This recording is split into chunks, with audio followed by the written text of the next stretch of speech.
You're so good at this. I'm David Martos from Onda Zero in Spain.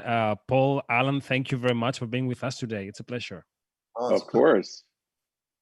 My first question, Alan, would be why this movie and why now? I can tell you why this movie. 30 years ago, I came out of the closet to my mother, and she said, well, I blame your father for this because I think he was that way too. And I don't know if that was true because he was already dead at the time, but it just sort of, and then later I found out about a young man who was a very, very good friend of his who had drowned, and he accompanied his friend's body on a train all the way back to their hometown of Asheville, North Carolina. And I think it just opened up a big door in my brain of what if that were true? What if that had been the case? And so it percolated for many, many years. And then one day I just sat down and I guess I was ready to write it. In terms of why now, it came together and people with money said, we'll pay for you to make this movie. That's nice. That sounds nice. Yeah, exactly. So, Paul, how do you do that? How do you embody a story as personal as this one, personal to Alan? I mean, how do you tackle that? Well, you try and find your own route in, and assume that Alan had reasons for casting you in the first place, for Alan, it was a what if story, and for me, it was also a what if story because my father was a closeted gay man who came out at 63 and then right at the end of his life went back into the closet because of his shame regarding his sexuality and also his fervent belief that he would not get into, he's a Catholic, and that he would not, that it was a mortal sin.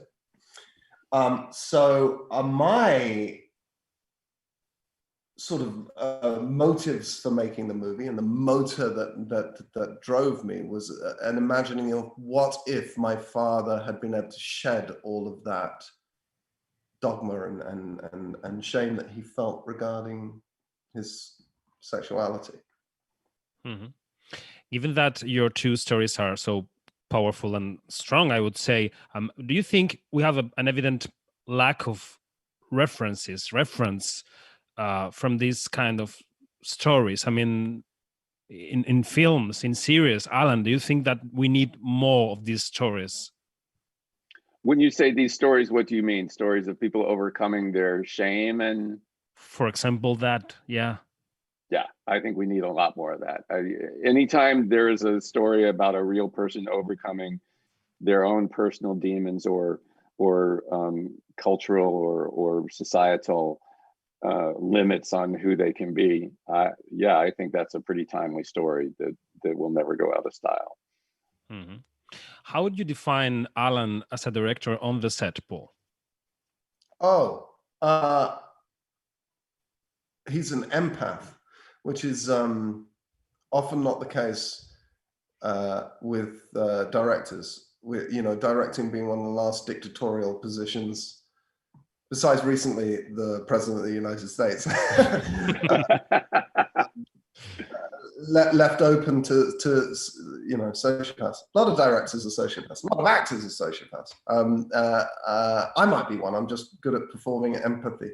But Alan was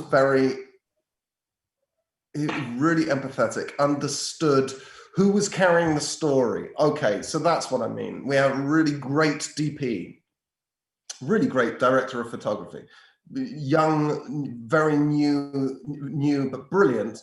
And Alan was able to recognize when the director of photography was telling the story or when the actors were telling the story. And that is huge. And I've only seen it a few times, that innate understanding of who has the responsibility right now of telling the story. Is it the actor or is it the crew? And if it's the actor, I'm going to give it all the time in the world to the actor. And if it's the crew, I'm going to give all the time to the crew. And I would say there is Alan, there is a friend of mine called Nick Murphy, and there is, I'm talking about people that I've worked with, and there is Peter Weir, and you know, that's some really rarefied air to be in. I think Alan's a really wonderful director.